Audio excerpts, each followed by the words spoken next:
how am I showing up? I'm showing up in the ways that I can. And I'm pouring my heart into the spaces and places where I can, because that's what I have the bandwidth for. What do you have the bandwidth for?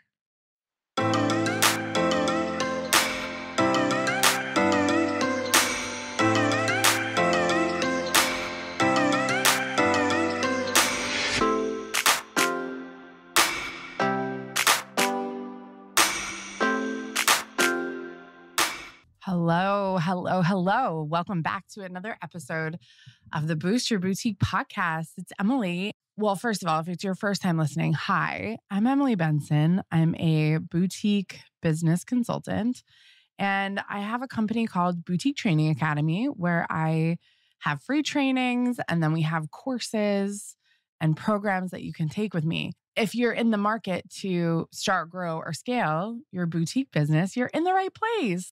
This episode is going to be a bit of a smorgasbord. I feel this weird juxtaposition of like batch recording stuff versus real-time recording stuff. There's this like desire, and I feel like also this sort of just trend in content creation where people are like, batch your stuff, record in one day for 1 year. Like, what? I might be exaggerating, but to be honest with you, I just can't do that for everything. I think if I plan more in like series of like batch things that are like a series, right? So it's like episodic. So, okay, how to start a children's boutique. So I say, here's what I would think about. Here's what I would examine. Like, here's how I would launch. Would I do brick and mortar? Would I do online, right? Like, I think there's opportunity to do sort of a series around a topic where you kind of like build up. And I've been seeing some content creators do that and educators.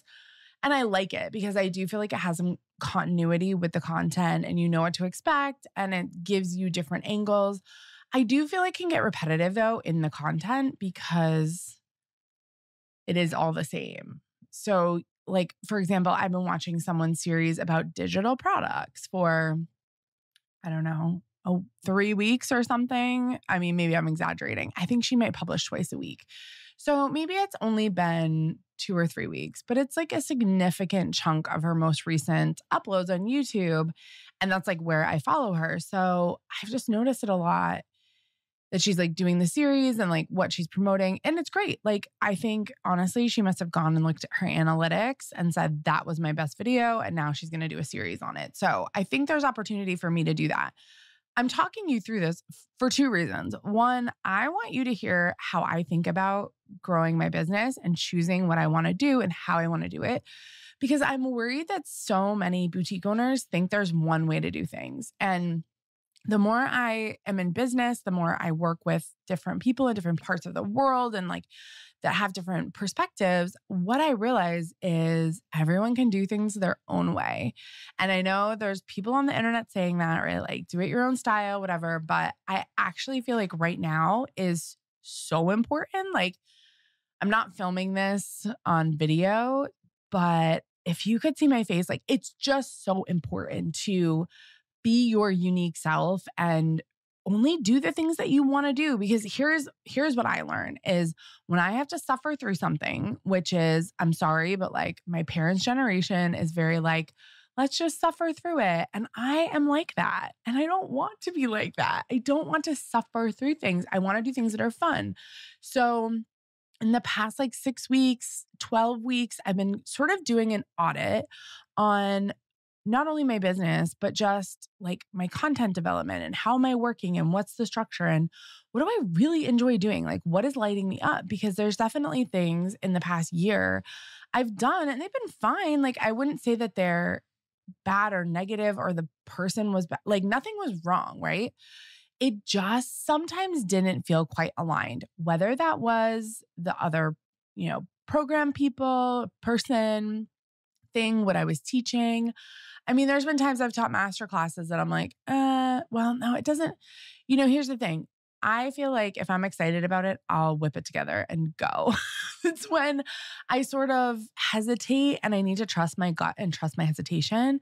And that's on everything. So this is part of like where my gut comes in with the podcast and says, hey, you should do some real time episodes because that's what you like in podcasts. You enjoy when it's like more real time. And because I have a system set up now where I have a team, then I can easily record. So I think the issue might be that I moved to Mondays and the pressure is like on to have it done like the week before. So I don't know. Maybe I should move back to Wednesdays. I feel like Mondays is good because you guys are like off theoretically as boutique owners, but maybe it's not giving me enough time to be like more real time, if that makes sense.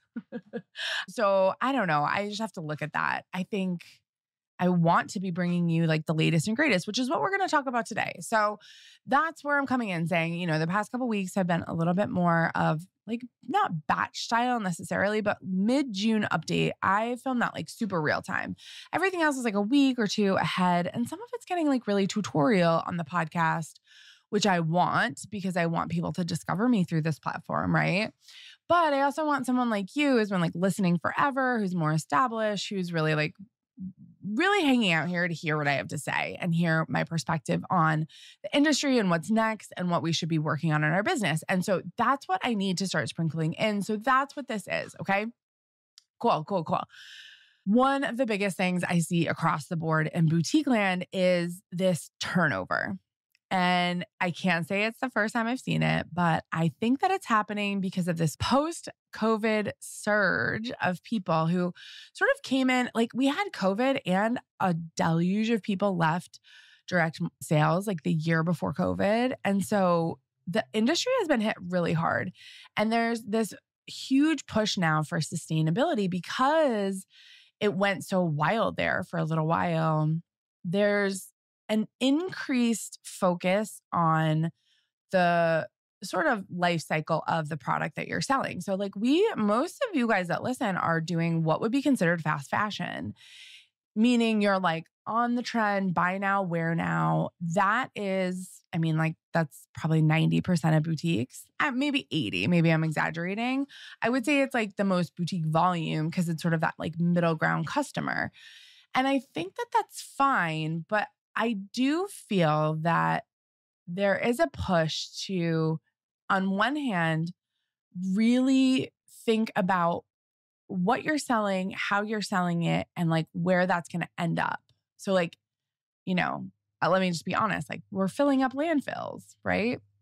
With these clothes, like we're overproducing and the source isn't you, right? Like this is not a blame game of like, hey, you're a problem, but like you are part of the system. So like, how can we start to be more thoughtful about what we're sourcing and not just, listen, here's the other thing. This is a good double check on, do I really need to buy this? So many of you are overbought. Even working with people who are helping you with buying plans, I'm shocked to hear how many well-established companies are having people overbuy. Like, I'm so sorry for you. I've heard in the past that there are other companies that help with buying plans. I'm starting in a really small way with buying plans in my courses and programs, and most especially in my like high-level boutique business accelerator, which is called Sky's the Limit. In Sky's the Limit, I teach you how to build your own buy plan. I teach you how to look at your own sales analysis, pull your data. What do you do with the data? Most of the reports, guys, that you see in Shopify, Comment Sold, Square, I will say Square is pretty tight on their reports and I like it. It's clean. I don't talk about Square a lot, but I do enjoy it as a platform. If you have just a brick and mortar, I think it's like a nice platform. You get way too many reports. And first and foremost, how do you even know, just as someone who's new to the retail industry, what reports are most important? You don't. So you're given this list of like 50 reports. And not only is it overwhelming, it's also hard to just decipher what it means and what it's going to give you and what the columns are going to be. I so many times have seen people jump onto POS systems that just aren't as more like mainstream as Square, Shopify, things like that. And it's difficult. Like the report pulling is difficult. It's made for, more enterprise solutions, people that maybe have like 15 stores and they're bicycle stores. And so there's pieces and parts and SKUs. And there are much more complicated retail businesses than a boutique business. Let's just be honest, right? A boutique business is pretty straightforward. We buy clothes and accessories, we sell them, right? That's kind of it. We don't necessarily have all these other elements going on, but the buying plan is what's becoming so important. And I think this is the fact that these two things in my gut are coming together at the same time is really interesting because I've been around this industry for, 15 years, 17 years in retail and fashion. And I remember one of my bosses when I was in my 20s, he was like, oh, things always come back around. You always see things like kind of circle back. And I have seen a lot of things circle back. And what I really feel like right now is this push towards, like I said, sustainability in the sense of, where your product's going, where your product probably has come from too. Is it being made in a factory that is ethical? Not necessarily everyone is, and what that line is different for everyone, right? So I think part of it is, are we going to continue to support unethical business practices in our vendors, right? And again, I don't have any particular person or vendor that I'm thinking about. I'm just from a conceptual level talking this through with you, where the concurrent rise in sustainability plus this sort of pivoting of post-COVID thoughtfulness, quiet luxury, that trend of quiet luxury where it's just a really tailored sweatsuit with a very expensive pair of sneakers. Interesting trends are happening. And I think that there's an opportunity for you to re-examine your business. What days you're open, how it's structured, what you do in your business. Do you do more events? And have less store hours open, right? Do you teach classes on something that you're interested in? I've been proposing so many things to people, especially in Sky's the Limit, because they're at this level where they're making very steady $20,000, $25,000, $30,000 revenue months or more. And a lot of them are developing their own product or testing out trunk shows or starting wholesale businesses. And I really think that that's the future. I think you're going to have a multidimensional boutique business. You're going to have to be able to scale up to the point where the business can support you. And, listen, if you want to get to 100K months, 500K months, I'm here for that. I've been along the journey with someone doing that. Okay. So it's not foreign to me. It doesn't seem that hard to me. I think there's definitely very specific things that you can do in your business. And that's what I always talk about, being more specific about your customer when you're open, what your point of view is, having that really harsh perspective. And harsh might be negative, but I think that's what we have to do. I've always said from day one, only buy what you love. I have gotten so much pushback on that. That and the 3X markup. If you're new here and you didn't know, when I came into this industry, no one was using 3X markup. If you hear anyone say that number, it is from me when I burst onto the scene in 2015 with my first book. And I argued that vertical retailers that we shop at every day are using 3X, 4X, 2.7X at least markups. Why aren't we doing that? Why are we 2.2? We're never going to make money. It doesn't work anymore. It's antiquated, especially with the rise of fast fashion where your price point's lower. You have to sell so much more volume.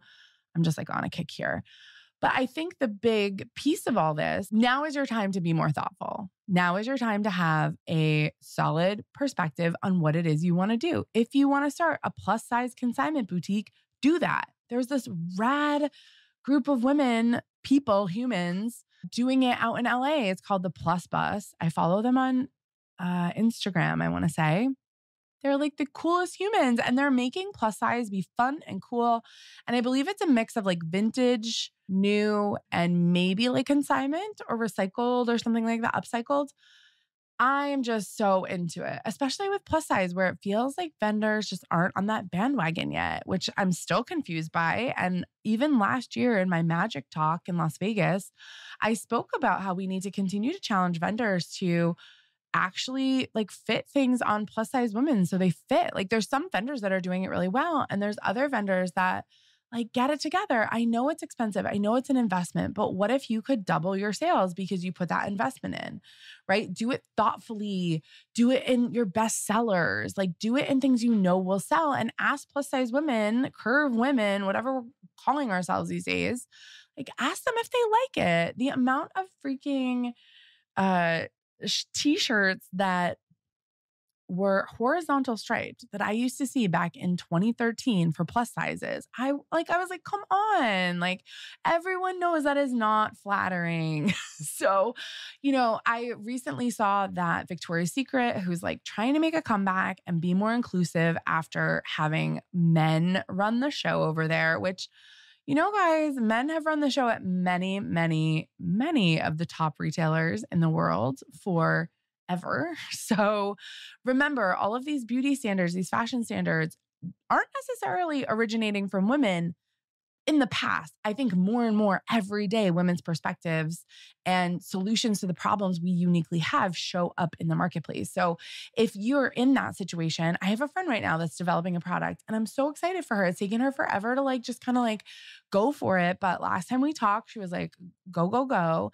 And I think it's really good for her because she has a business already that she's invested in. And again, it's gotten to the point where it's sustainable. It has a team, right? This is a big piece of it, is building yourself so that you can not necessarily step out, but step a little bit to the right or a little bit to the left and do something new, do something that like feels like a passion project and might make you money. Like you're a creative person. This is the time, 2023. I'm like, it's July. What is it? The 10th, the 13th. It's the 13th. Ew. Well, I'm sorry if your birthday is the 13th. Just the 13th. 13 just like, why is 13 a bad number? Anyway, it's July 13th. You have like 6 months. If you were really intentional in looking at your fall product, selling through your summer product right now, and launching end of August, early September with the most beautiful collections, the best clothes, your best sellers, the things that you're like, I freaking love this. I would wear this to bed, even though I also am going to wear it out to like a barbecue. Like, let me tell you, we need to be in love with these clothes. And I think that's what one of my tangents got started on was a lot of people have been saying, oh no, I need to buy for my customer. I need to buy for what I think she likes. I mean, she is you, my friend. Like, if we haven't just gotten to that point of like all saying, you know what, we're kind of right. And okay, here's the thing. There are probably 3% of you, because I feel like maybe 3% of my students over the past 7 to 8 years have been in a situation where for one reason or another, because they bought the business, because I don't know, they don't have kids, but they wanted a kids boutique, right? Like there's been like weird situations where like you might not be the customer, right? But you kind of are the customer in some way and you're doing a good job. I've seen that. But what I will tell you is the amount of passion you will have when you love a piece, it's going to be different. You're going to want to wear it out and show it off and have a photo shoot, right? I've been encouraging everyone to like just be in the photo shoots. I'm encouraging myself too, because like I need a photo shoot soon. I need some like updated pictures. I will say like all of my YouTubes though, I'm trying to like wear less makeup and just be more myself and more relatable. And that goes back into like, what makes me feel best? Why are people coming to me? They're not coming to me because I have my eye makeup perfectly done. Now, does my makeup, is it fun to do and whatever? Yeah. But I also think that you're coming to me because I have something to say and I'm smart and I have a perspective that you are interested in hearing, right? And so on another level, I'm also like, why does it matter if I wear makeup? Like, why does it matter if my hair is perfect? Especially now that I'm a mom, I'm like going to continue to bow down to the moms that came before me that I did not understand. And now I get it. It is a challenge to your nervous system every day to have a kid. It's just constant challenges, constant opportunities, and none of this is negative. I don't even want to, it's not negative. This is not me bashing being a mom at all. But things change and you have to adapt. And it's just like this moment in your business. It's just like it. I want to encourage you to think about when you're in a regulated nervous system, when you've taken deep breaths, when you've had a great night's sleep, when you're in a position where you just feel really good, what sounds fun and what doesn't sound fun? Whatever does not sound fun are the things that you need to think about cutting out of your life, cutting out of your business. Okay. Now, do I understand there are things that you need to do? Sure. But especially in your business where you have complete control, if you don't want to be open Mondays, don't be open Mondays. If you only want to be open in the middle of the day, just be open in the middle of the day. If you only want to launch once a month, launch once a month. But have the strategy around it so that you're still hitting your goals. Understand what that means when you do that, right? If you're going to work a little bit less, but you're going to have so much energy on that live stream, or you're going to have so much more like time to look at your numbers and your data and do the buying really, really accurately, then that's what you need to be focused on. There is a need now to just buy tighter, buy more accurately. A buying plan is so imperative, even if it's not perfect. You have really got to look at your departments. What departments are selling? What departments are not selling? If they're not selling, you've got to get rid of them. And like, I'm not kidding. This is the situation where I will continue to tell you that there are people I have worked with over the years who I've said the same thing over and over. You should get rid of these departments. You should get rid of this company that you're working with. You should get rid of that employee that you're constantly complaining about. And it takes them like 3 months, 6 months, 7 months, 8 months, a year and a half to like finally let go. And, here's the thing. Knowing what you know today, what decisions would you make? You've already been through so much, right? This is maybe for a bit more experienced of a retailer, or like a year or two in. You've dipped your toes in, right? You've dipped your toes in. You feel how the water feels. You can see the current. You can see, where maybe the tide is a bit easier and gentler. Where do you want to swim? What does that look like for you?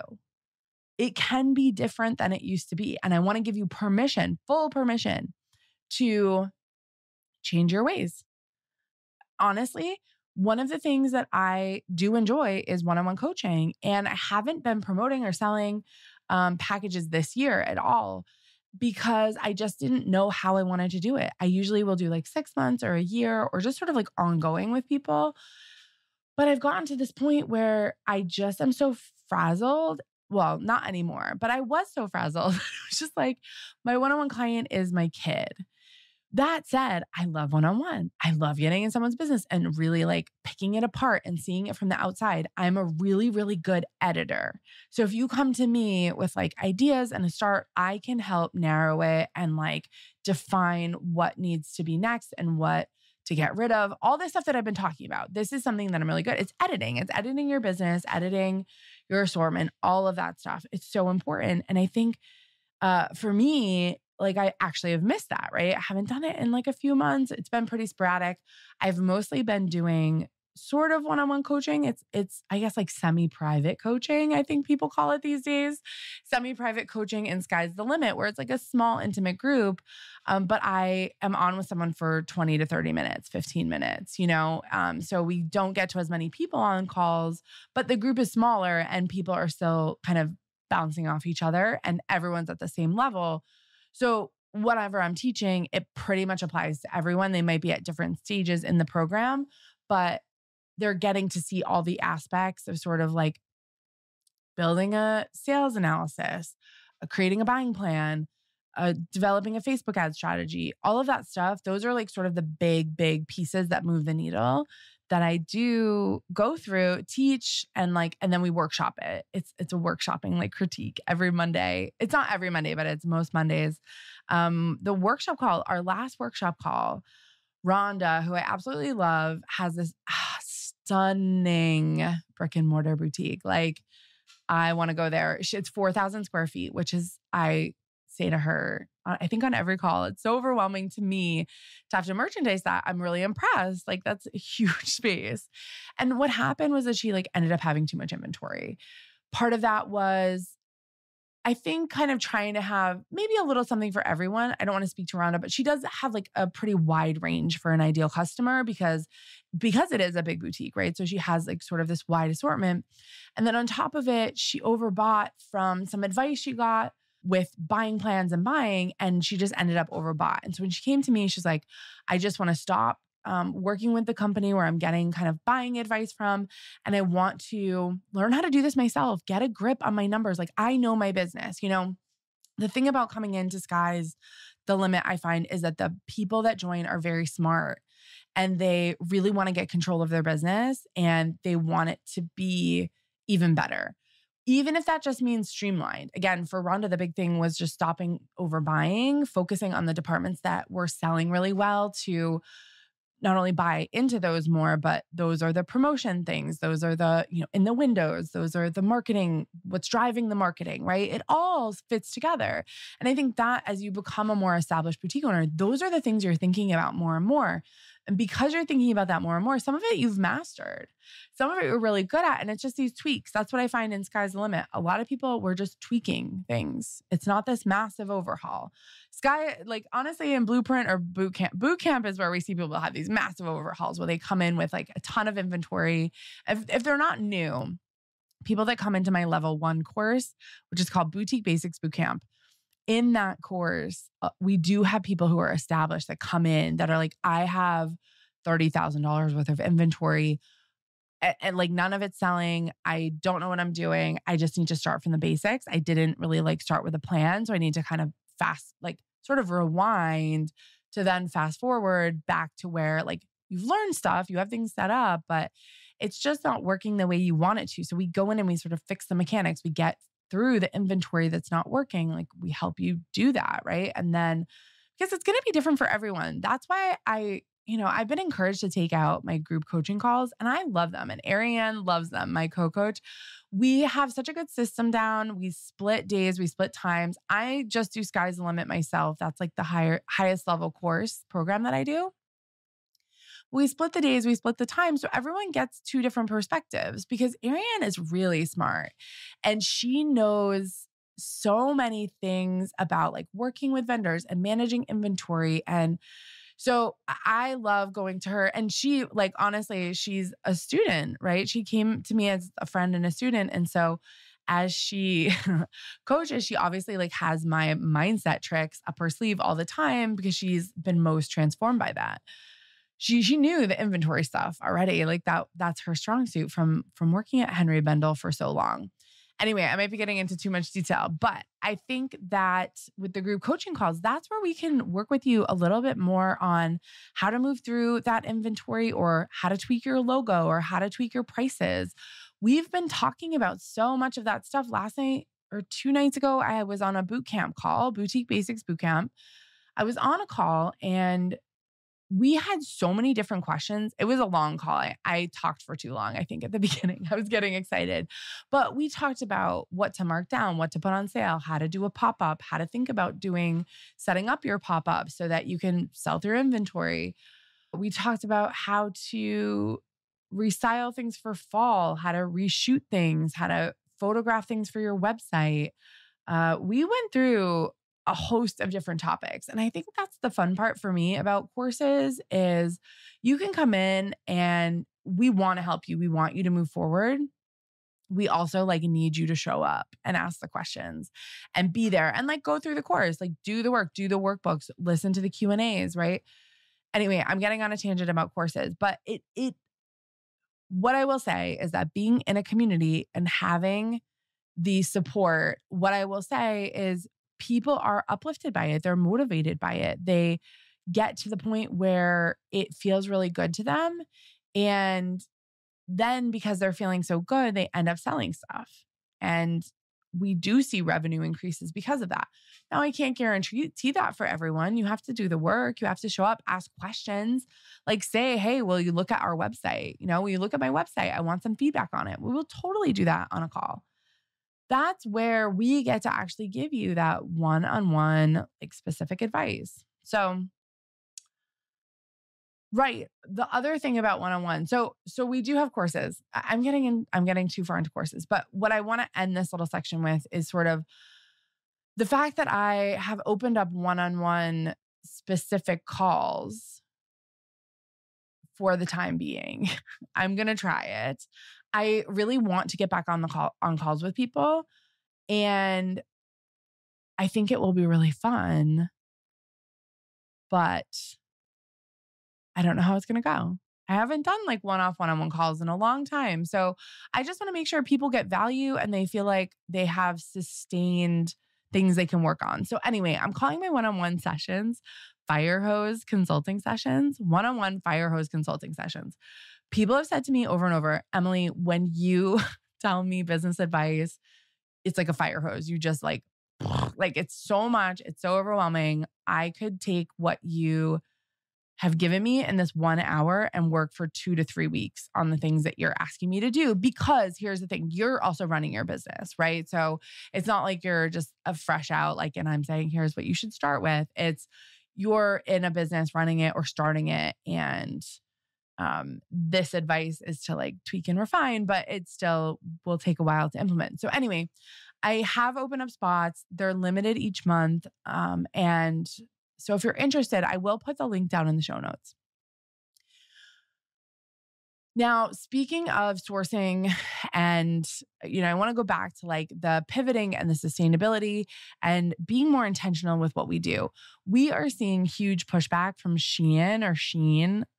I'm still confused on how to say it.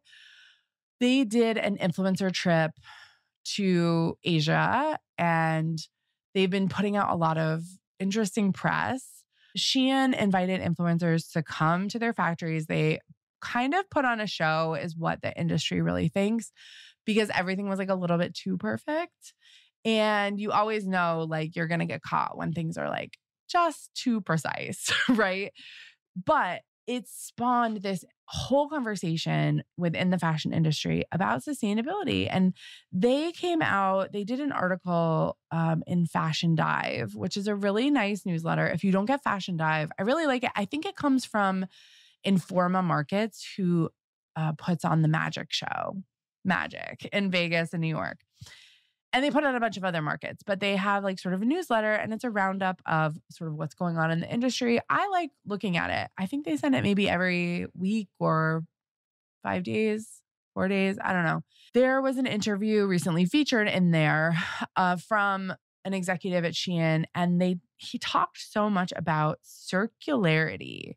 So essentially what Shein's trying to do, and I think this is a little bit of a PR move, they're trying to say that by producing small quantities, even though they're making like up to 10,000 styles a week or something crazy, or a day, like insane numbers. They're insane. They're trying to say because they're small quantities and they're based on demand that it's actually like more sustainable and it's more, it's better for the environment. And I don't know, just the sheer volume sort of to me speaks that like, that's not true. Like, we're not stupid.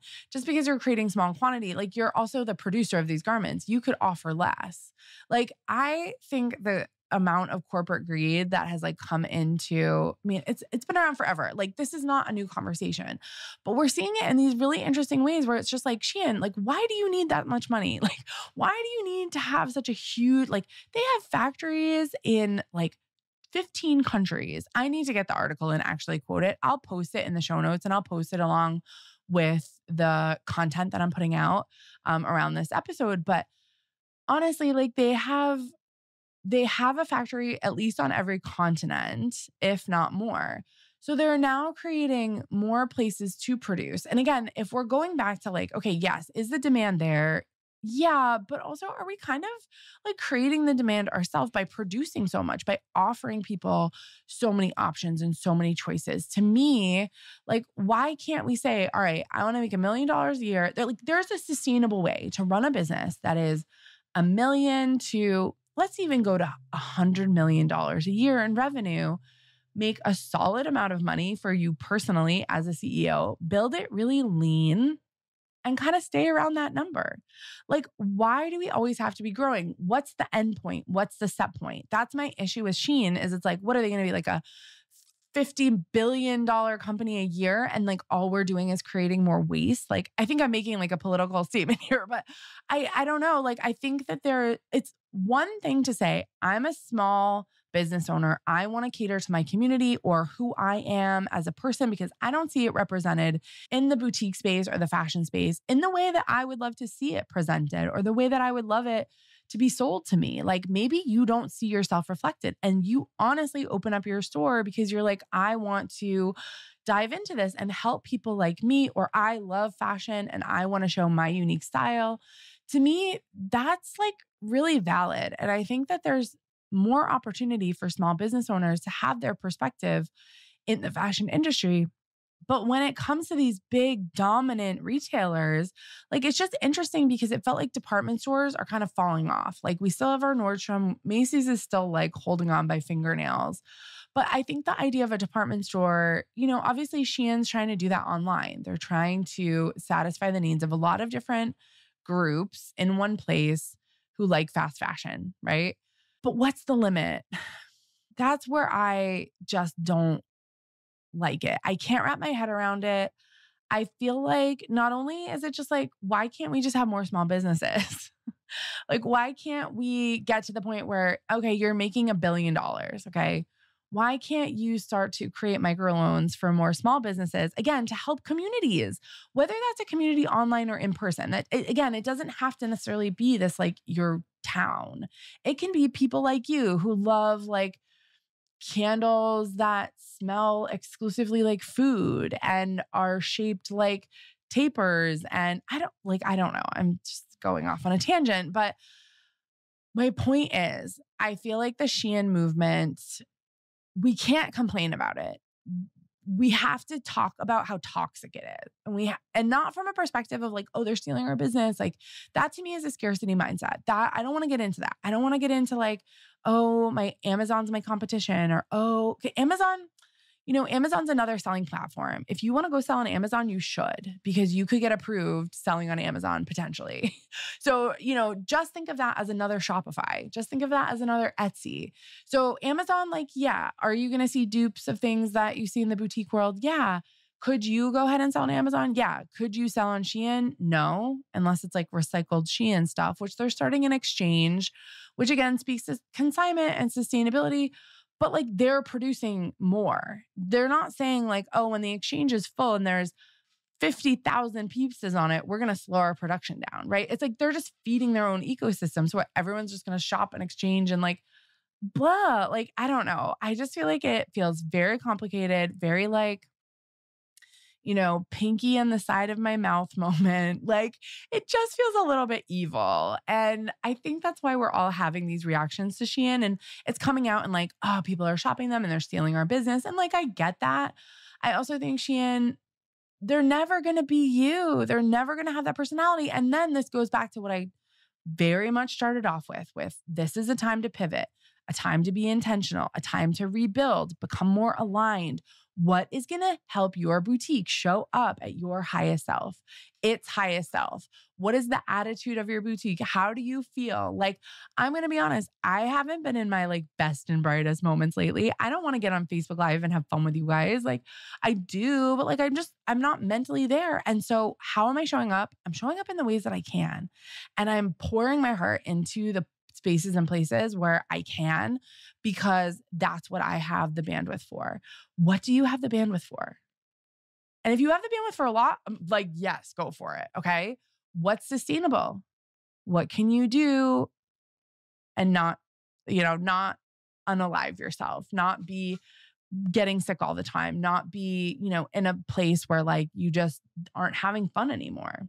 So I just want to talk about a couple trends that I see happening. Obviously, at the moment, everyone's doing Barbie. If you haven't done Barbie, your time is almost over. I'm going to be honest with you. That sounds really rude. But just like the 4th of July, this event will end also. Now, is there projected like a Barbie bump for the rest of the year? Yeah. But is there more anticipation now? And then like once the movie comes out? Yeah.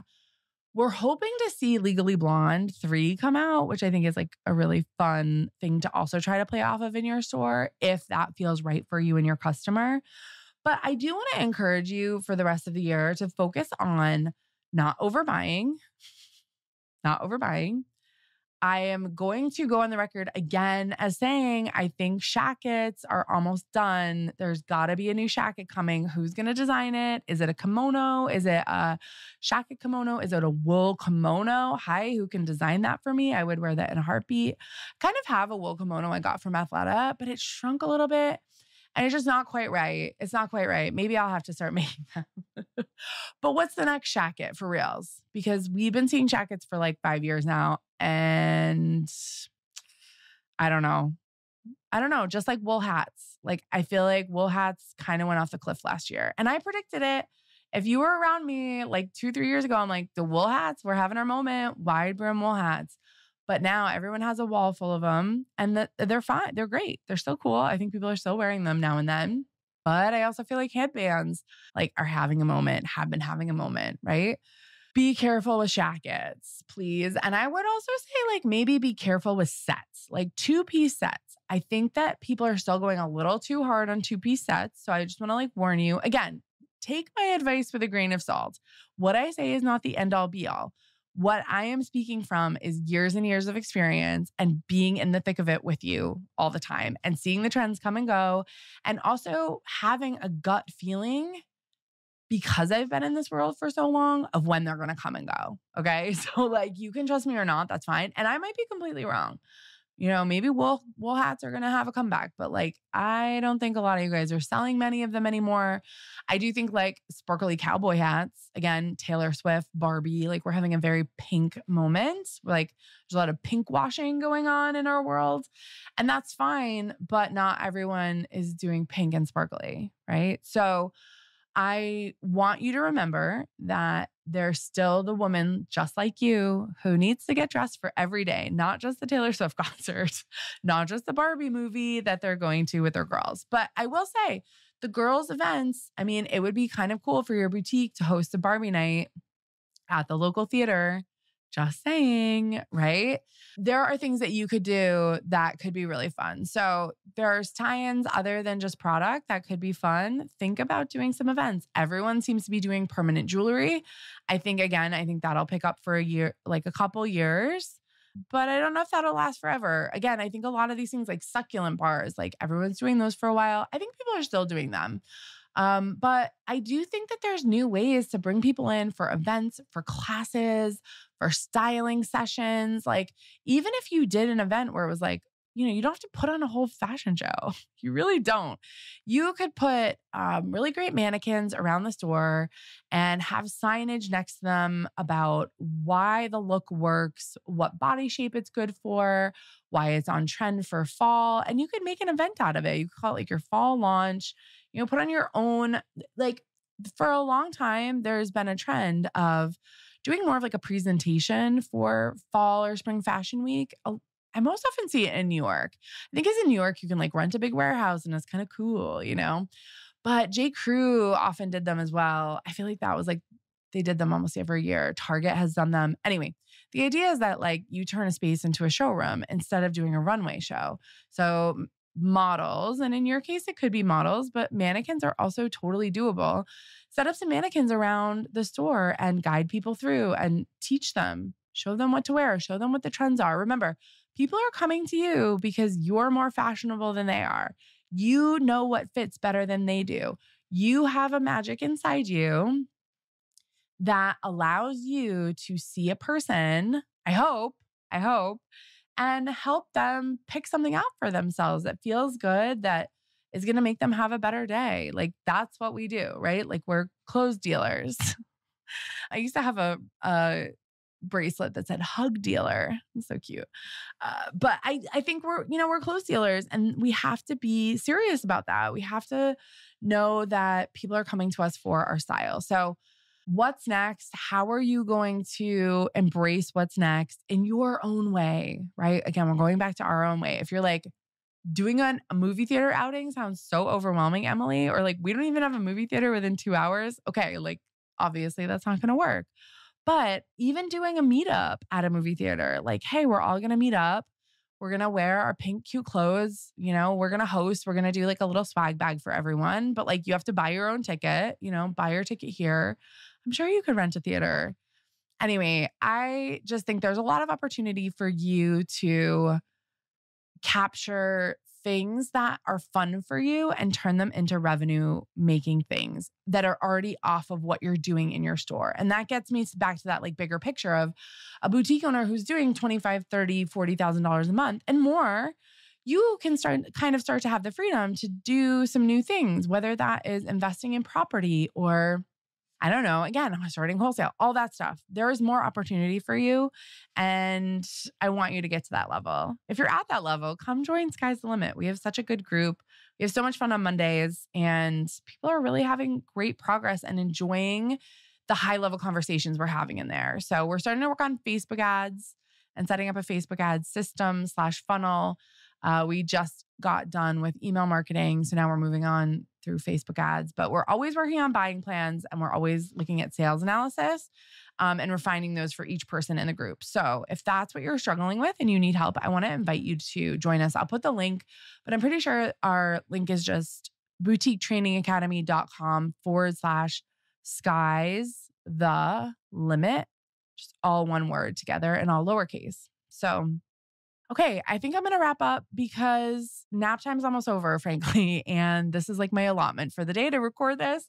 I hope you're enjoying the more like timely episode that I did today. If you have any feedback about the podcast, I mean, hopefully it's good. Like first of all, please leave a rating and review. It really does help other people find me. And I have so many of you that come to me that are like, I wish I found you sooner. So like help someone else find me sooner. I think that part of the work I've been doing has been improving the boutique industry like as a whole. Like I think the work I'm doing is helping have better, more sustainable boutiques. I even have people who close their boutique and like go start another business, or they're helping someone start a boutique. Or I have someone who emailed me and they're like, I'm managing a boutique like part-time and the owner's so grateful because I like just using everything I learned from you. And I'm like, that's so cool. But I think that there's so much to be learned. There's so much to do. We have so much coming up. Black Friday, we're going to start to talk about that soon. So buckle up for that. Enjoy your time off this summer. Take some time off. Take a couple days to like think about what you want in your business, because once September hits, fall is going to be wild. Okay. I just want you to know fall is always a good season, even if it's only slightly good, even if it's flat to last year. We still know that the price points are higher in fall. And so we'll naturally make more money because we're selling more long sleeves, more jackets, more pants, denim, there's just more fabrics. So we make more money. That said, I'm going to leave you on that note. Thank you so much for joining, and I'll talk to you soon. Here's to making lots of friends and making lots of money.